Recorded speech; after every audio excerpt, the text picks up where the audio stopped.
Princess Lyra of the Aurelian Empire stood on the highest balcony of the war camp, staring down at the human soldier who had just arrived.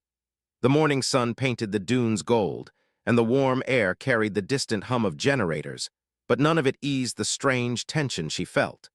She folded her hands behind her back, her long silver cloak drifting in the desert wind like a quiet flame.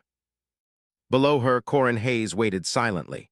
He stood still, almost statue-like, inside a heavy suit of armor. It was thick, scratched, and dented in ways that made it look ancient compared to the sleek, glowing biosuits worn by her people. Aurelians valued elegance, curved plating, energy lines, flexible designs. Everything about the human's armor was the opposite. It annoyed her, though she didn't understand why. Commander gestured up at her and called out, "Your Highness, this is the representative from Earth." Lyra lifted her chin. The human tilted his head to look up at her, but he didn't bow. He didn't move at all.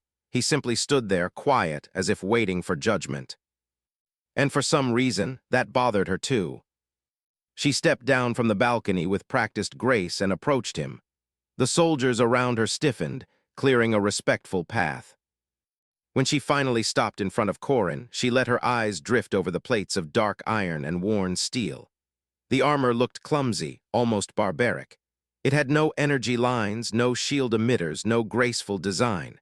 It was something a miner might wear, not a royal envoy. A small laugh escaped her before she could stop it. "Is this your battle gear?" she asked. Her words were calm, but the amusement in them was sharp enough to cut.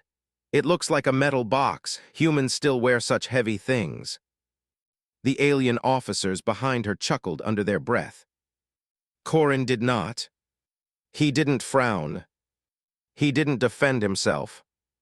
He simply looked at her with quiet, determined eyes, brown, tired, and strangely gentle for someone who had seen war. His silence felt heavier than his armor. Lyra raised a brow. "Have you nothing to say? Even a soldier should defend his pride." Corin finally spoke, but his voice was soft, almost too soft for the chaotic war camp around them. "I didn't come here to defend pride, Princess," he said. "Only people." His words stopped her cold. She expected excuses, explanations, or even irritated defiance. But this calm honesty, she was not prepared for. Still, she refused to show what she felt. She folded her arms, standing taller. "The Empire sent its finest soldiers. Earth should have done the same. You do not look prepared." For the first time, Corin's eyes shifted, not with anger, but with a tired sadness that flickered for only a heartbeat before disappearing. "I am prepared enough," he replied. Commander cleared his throat and began explaining the mission to Corin, routes, enemy locations, the threat of the rogue warlord. Lyra listened without really hearing. Her thoughts kept circling back to the human and his strange, unreadable calm. She watched him as the briefing continued. He asked few questions. He made no unnecessary comments. He accepted every assignment without complaint.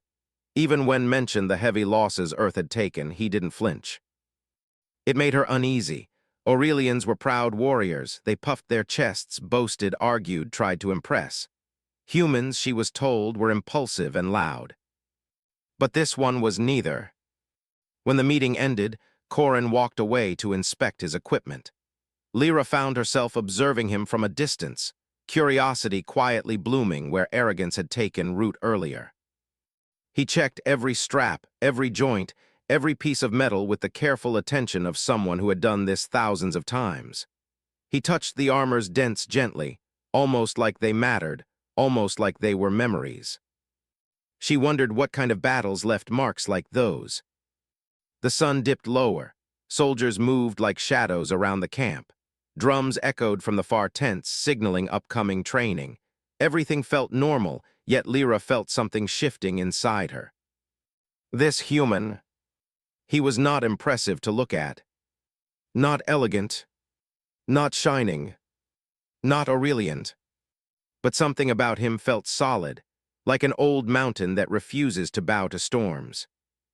She told herself it was nothing, just curiosity, just annoyance, just the usual reaction to something strange and unfamiliar.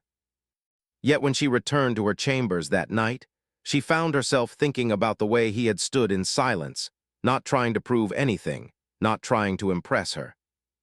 And for the first time, she wondered, was it truly the armor she had laughed at? Or the strength he carried underneath it? The sun rose like a burning eye over the ashen ridge, painting the sky in blood orange and crimson. Dust swirled over the jagged cliffs as soldiers of the Aurelian Empire and Earth's forces gathered. Princess Lyra rode at the front, her silver cloak snapping in the wind. Her eyes scanned the horizon, sharp and alert, but they kept drifting to the human who followed behind, Corin Hayes. Corin's armor clanged with each step, sending echoes across the rocks. The Aurelians whispered, some rolling their eyes at the sound. They had seen the sleek energy suits of their own soldiers, quiet and elegant, slicing through the battlefield like shadows. But Corin's armor was old-fashioned, heavy, unrefined. Yet there was something about the way he moved, steady, deliberate, unhurried, that made the whispers die away in confusion. Lyra tried to ignore him. She told herself she was focused on the mission. The rogue warlord, a shadowy figure named, had gathered an army of mercenaries and beasts in the Ashen Ridge. Every scout reported traps, ambushes, and narrow passes that would make any inexperienced force crumble. But Corin didn't flinch. He didn't fumble. He simply followed the formation, a quiet wall behind her troops. The march was tense. Every step over the jagged rocks and swirling ash felt like walking on thin glass. The alien soldiers grumbled under their breath, unused to carrying their weapons for so long without distraction. Corin's armor was heavy, and yet he didn't complain, not once. Hours passed. The sun climbed, harsh and unrelenting, burning the exposed backs of the soldiers. Water was scarce. The human never paused for rest beyond a moment to adjust a strap or wipe sweat from his brow.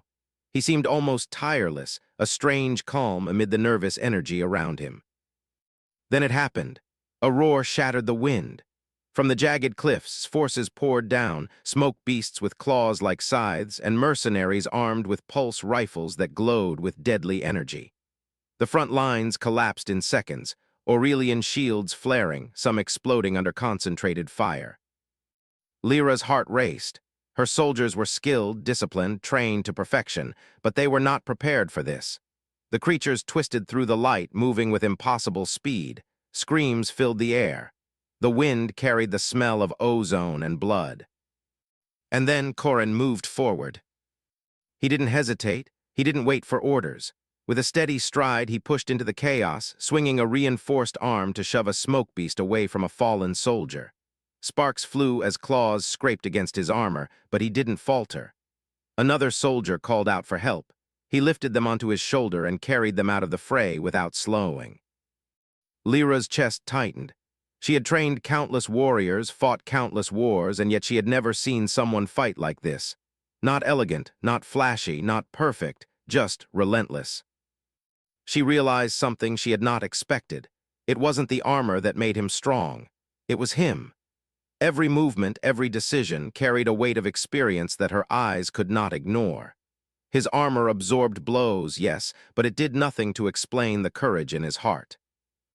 Lyra tried to stay focused on the battle. She struck at a smoke beast that lunged near her. Her energy blade sliced cleanly, but another creature knocked her backward with a heavy swipe. She rolled to her feet, furious, proud, terrified, and then saw Corin again. He had pulled two soldiers behind a fallen boulder and pushed them out of reach of another attack, without a word, without hesitation. The camp buzzed with astonishment. Aurelians who had doubted him whispered in awe. Even commanders' jaw tightened in disbelief. The human's presence wasn't just surprising.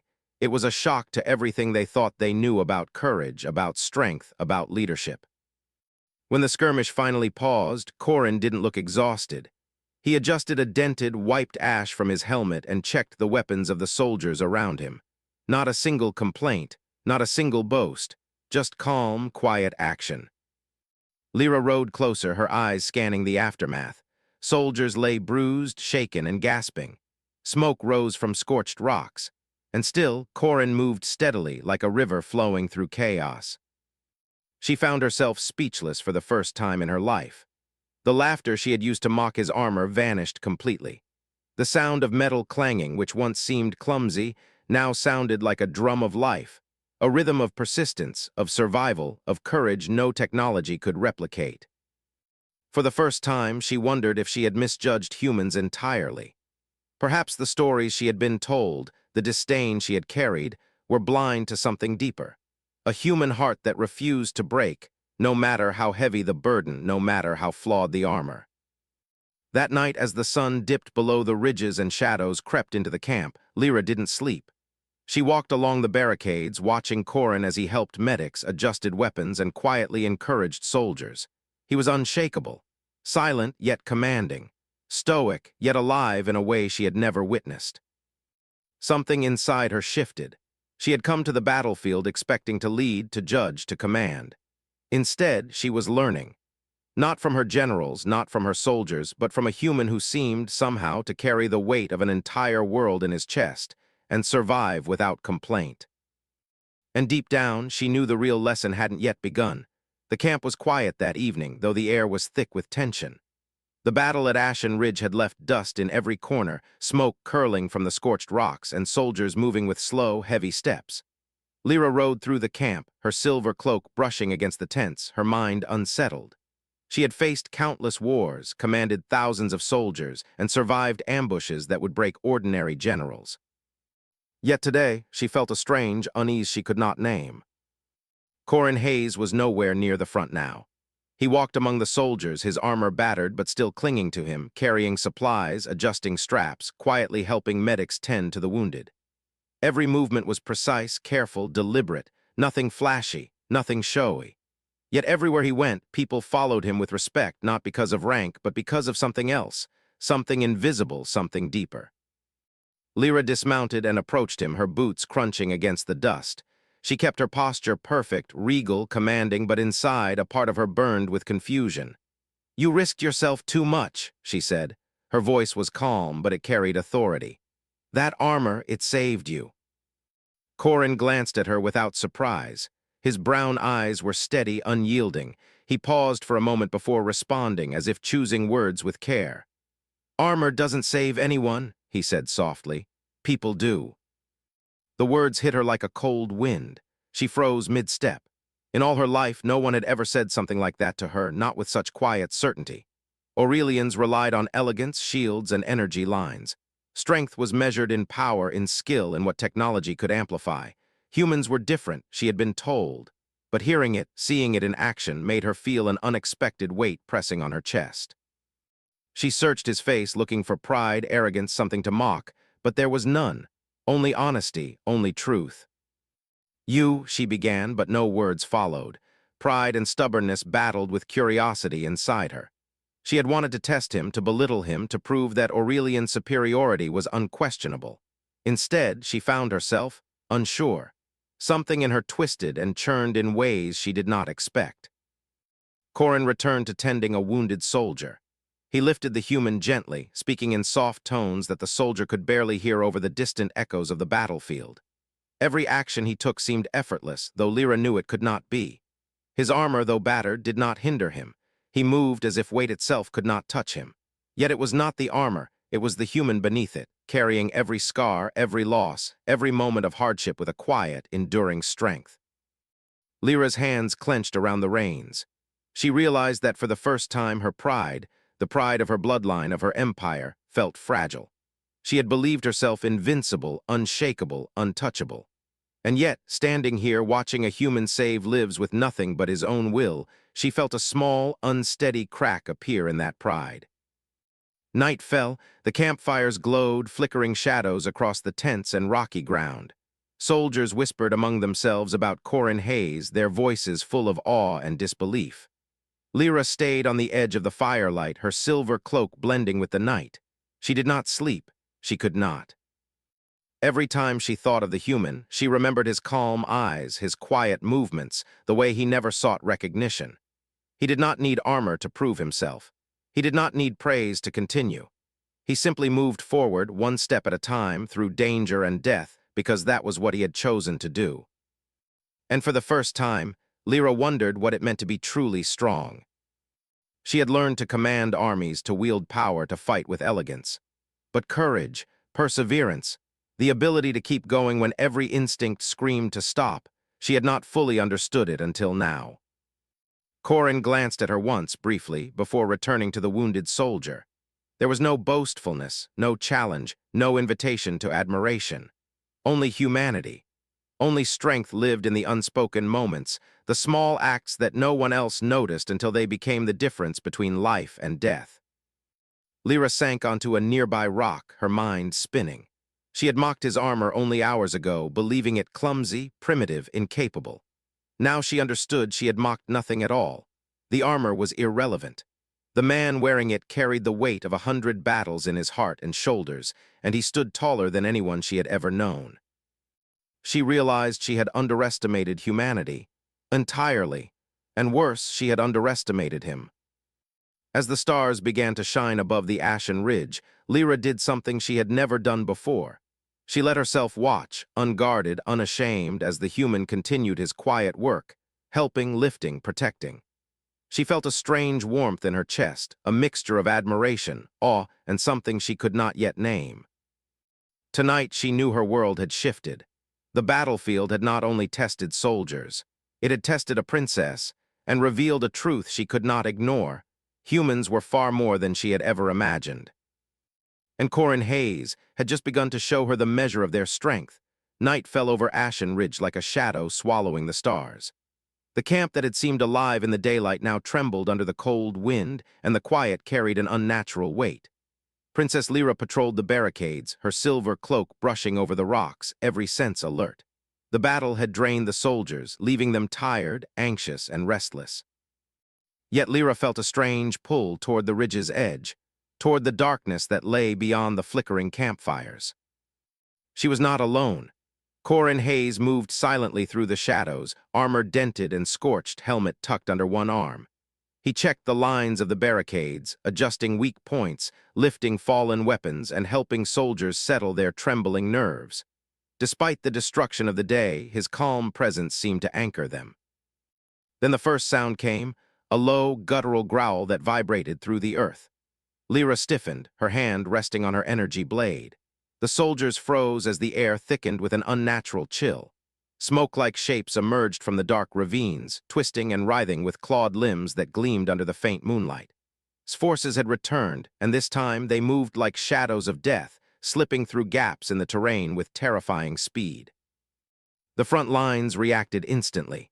Energy shields flared and pulsed, cutting the darkness with blue light, but the creatures moved too fast, too fluid. Screams erupted, weapons discharged, and chaos spread like wildfire. Soldiers fell, some crushed under the shadows, weight, others dragged into the darkness. Lyra felt her heart race, but she forced herself forward. She swung her blade at a lunging creature, her silver cloak snapping in the motion. Sparks flew. It was faster than any practiced drill, more ruthless than any simulation. But before it could reach another soldier, a figure appeared, a wall of iron moving with uncanny speed. Corin charged through the swarm. His heavy armor clanged against claws, sparks flying from the contact, but he didn't falter. One by one, he shoved the creatures away, his arms and shoulders absorbing the blows that would have felled any other warrior. He lifted a wounded Aurelian soldier and carried them behind a boulder, then returned without hesitation. Every step, every motion was deliberate and precise, like the calm eye in a storm of madness. Lyra watched from the edge of the fray. Pride battled with fear, confusion with admiration. She had seen generals in sleek suits command armies, but none of them moved like this, quietly, efficiently, without a hint of hesitation. The human soldier did not shout or call orders. He simply acted, and the soldiers around him followed instinctively, trusting his strength as if it were a law written into the night itself. Suddenly, a creature lunged at Corin from the side, larger than the others, claws tearing through the air. Sparks erupted as it hit his. The metal groaned, dented further, and for a split second it seemed the human might fall. Lyra's breath caught. She felt a surge of fear, more intense than she had ever allowed herself to feel for another being. But Corin did not fall.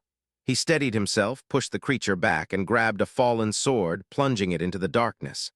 Then, with steady determination, he moved forward again, shielding a group of soldiers with his body as he cleared a path. His armor battered and absorbed much of the assault, but Lyra knew it was his will, not the metal, that kept him upright. In the chaos, Lyra realized something startling. She had never felt fear for herself like this. Not in practice drills, not in controlled duels, not even in real battles she had fought across planets. Yet now, with Corrin before her, she understood the weight of courage. It was not the absence of fear. It was the choice to stand anyway, to protect others even when the world threatened to tear you apart. Hours seemed to stretch into eternity. When the first light of dawn touched the jagged ridges, the smoke beasts had been driven back or destroyed, but the camp was battered. Soldiers were bruised, exhausted, and trembling, yet none of them had broken under the pressure. And standing among them, Corrin's armor dented, scorched, and battered beyond recognition, was a human who had carried not only his own life but the lives of many. Lyra dismounted and approached him, her chest heaving, eyes wide with awe. He looked tired but unbowed. His shoulders bore the marks of battle, yet he stood taller than anyone she had ever seen. She swallowed hard. Pride, arrogance, and all the lessons of her royal upbringing seemed to pale in comparison to this quiet, relentless human strength. "You," she began, voice trembling slightly. "You could have been killed, and yet you stood." Corrin merely nodded, brushing ash from his armor. "I stood because others needed me," he said softly. "Armor helps, but it is not the strength. People are." Lyra's heart tightened. She had mocked the armor days ago. She had believed it made him impressive. Now she understood she had been blind. The metal had never mattered. It was the human beneath it, the heart, the courage, the will to endure, that had won the night. And for the first time, Princess Lyra realized that she had a lesson to learn, one far larger than the battles she had ever fought. Humans were more than their appearances, more than their tools, and sometimes more than even the greatest alien empires could imagine. The battlefield was quiet now. Smoke lingered in the cool morning air, curling like restless spirits over the jagged rocks. The Aurelian soldiers moved carefully among the wounded, tending to their injuries and salvaging what they could from the shattered machines and weapons. For a moment, the war felt paused, as if the world itself was catching its breath. Corrin Hayes knelt by a small pile of rubble, checking the metal of his armor. Each dent, each scratch told a story. Sparks from the night's battle had left scorched streaks across the plates, and deep gouges marked where claws had struck. The human's hands moved carefully, almost reverently, as if touching the scars of his own past. Princess Lyra rode slowly toward him, her silver cloak brushing the ash-strewn ground. She dismounted and stood silently, studying him. The armor she had once mocked, clanging and heavy, now looked battered and tired, but it had never been the source of his strength. The realization settled over her like a wave. She had judged him all wrong. "You fought well," she said softly, her voice almost a whisper. "Your armor, it saved you." Corrin shook his head. "Armor doesn't save anyone," he replied quietly. "People do." Lyra took a step closer, her eyes tracing the marks in his. The pieces of metal he wore were nothing compared to the courage he carried within. His silence during battle, his calm movements, the careful way he protected others. It all spoke of something deeper, something she had never seen in her life. Then in a deliberate, almost ceremonial motion, Corrin reached behind his shoulders and unlatched the... It creaked and groaned, heavy and worn, and fell to the ground with a thud. The sound echoed over the ridge, and the soldiers nearby paused, staring. Lyra froze. Beneath the armor, his body was not perfect, not polished like an Aurelian's. It was marked with scars, long, jagged lines crisscrossing his chest and shoulders, remnants of battles fought across worlds. Some were fresh, red, and tender. Others were pale, faded reminders of pain he had survived long ago. Every scar carried a story, a testament to endurance, to survival, to humanity itself. "You mocked this armor," Corrin said softly, his eyes meeting hers. "But it was never about protection. It was about carrying the weight so no one else had to. It was a shield for those who could not stand alone. And I have been standing, Princess, standing my whole life." Lyra's chest tightened. She had never seen such quiet courage before. Not in any general, not in any elite soldier, not in herself. This human had faced unimaginable odds and survived, not because of technology or skill alone, but because of an unbreakable will. Tears pricked her eyes. She swallowed hard, struggling to keep the sting from her voice. I underestimated you," she whispered. "All of it. I thought strength was measured by tools, by power, by appearance. I was wrong." Corin gave a faint smile, not proud, not boastful, just human. Strength is not what you wear, it is what you endure, what you protect, and what you choose to fight for even when you are afraid. The words resonated through Lyra in a way no lecture, no command, no training ever could. She had crossed star systems, commanded armies, ruled empires, but none of that had prepared her for the raw, honest, unyielding power of a human who bore scars like medals, who walked through fire without hesitation, who chose to protect life above all else. Around them, soldiers whispered, watching the princess and the human in stunned silence. Corin's armor lay in pieces on the ground, battered and useless, yet no one could deny the presence he carried, the invisible force of his endurance, of his humanity. Lyra stepped closer, her hand trembling slightly. She reached out, brushing the edge of one scar on his shoulder. It was a small, almost sacred gesture, but it carried an unspoken truth, admiration, awe, respect. "You changed what I believed about strength," she said quietly. "Not because of your armor, but because of what is underneath. You've shown me something I've never understood before." Corin looked down, eyes calm. "Then maybe it's time humans teach more than just soldiers, princess." For the first time, Lyra did not feel like a ruler commanding obedience. She felt like a student, witnessing a lesson written in scars and survival, a lesson she would carry with her for the rest of her life. The battlefield, the armor, the creatures, the chaos, all of it had led to this moment. And in that moment, the human had not only survived, he had changed her. The wind whispered through the ridges, carrying away the dust and ash, and for the first time, Lyra felt the world was quieter, not because the battle had ended, but because something deeper had begun. A recognition of the human spirit, raw and unshielded, standing taller than any armor could ever allow. The camp was quiet in the aftermath of the battle.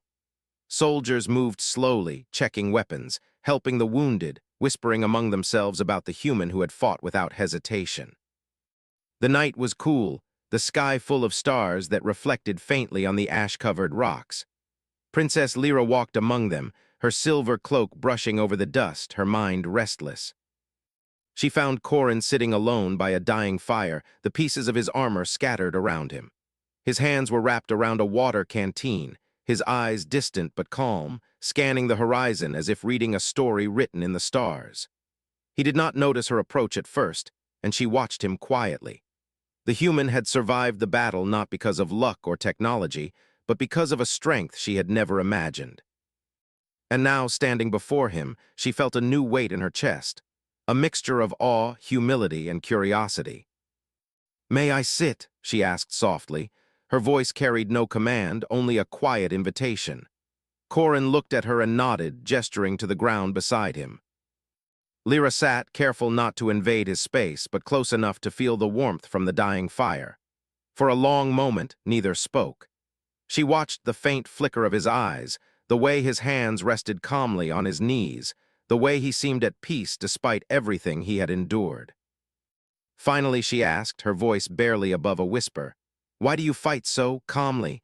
You could have been afraid, you could have run, I would have understood."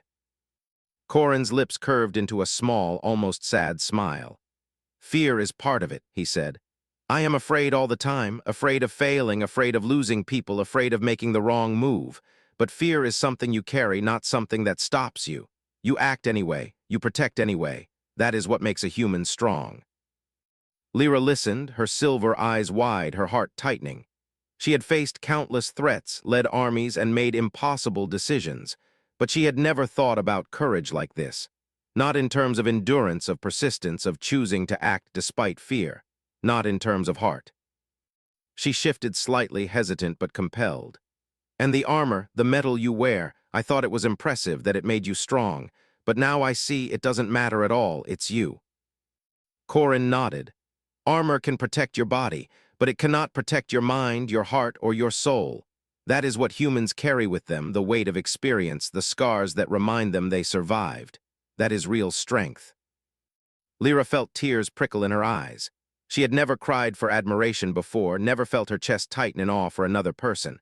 Not even for generals she had trained, not for leaders she had studied.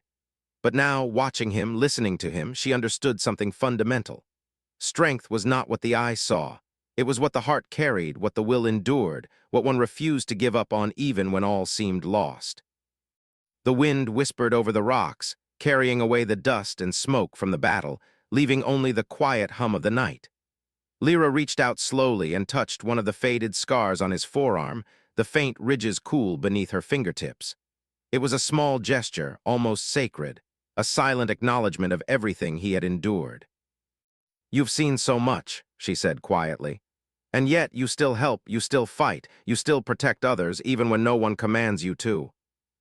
Corin's eyes softened. "That is the only reason to fight, for those who cannot fight for themselves, for those who will not survive if you do not act. That is why humans endure, that is why we carry our scars proudly." Lyra nodded slowly, her pride melting into humility. She had commanded thousands, ruled empires, fought wars across planets, but she had never truly understood what it meant to carry strength in its form. She had never truly listened.